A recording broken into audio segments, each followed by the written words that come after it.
situation about the loans that were taken out by the previous owner, either through his other companies or directly through Berry on the ground.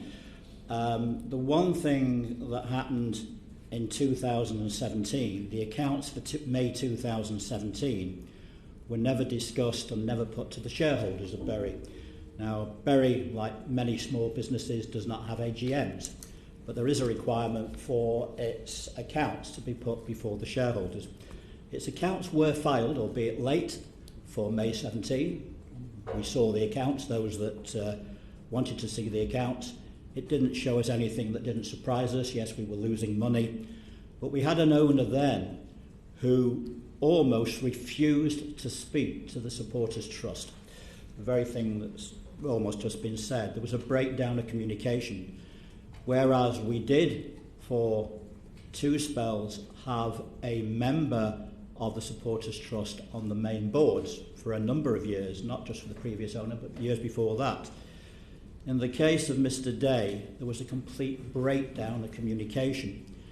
So you tended to get information either from seeing the published accounts in May 17 a year late, or from people who were associated with the club, who were worried and were passing on information. Certainly I have received a large amount of information over the past 2 years, more specifically the past 6 months, of what was going on. The question of the ground as being used as a security, I know the figure of 138% was actually stated. The loan itself, it was 2 loans, totalled £2.5 million. But only 60% of that money apparently went to Berry. 40% of that supposedly went as an introductory fee to allow a smaller rate of interest of 7.5%. This day and age, in normal businesses, 7.5% is rather over the top. 40% introductory fee is unbelievable, and I choose those words very, very carefully. I mean unbelievable, because I do not believe them to be true.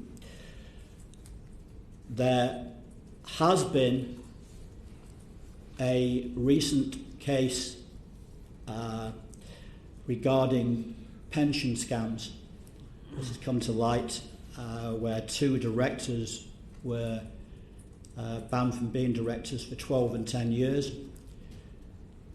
I believe that one of those directors was a quasi-director of Capital Bridge Financing. There is actually only one director at Companies House, and only has been one director at Companies House, but he is the man who doesn't pull the purse strings.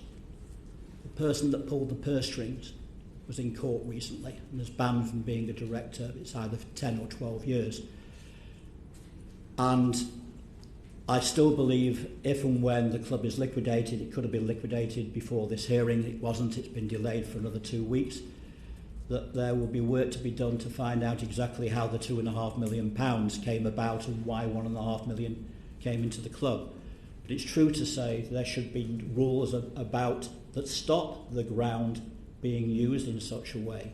Because if the football club had that ground now, there would be somewhere to play future football. Can I ask you, did you bring any of this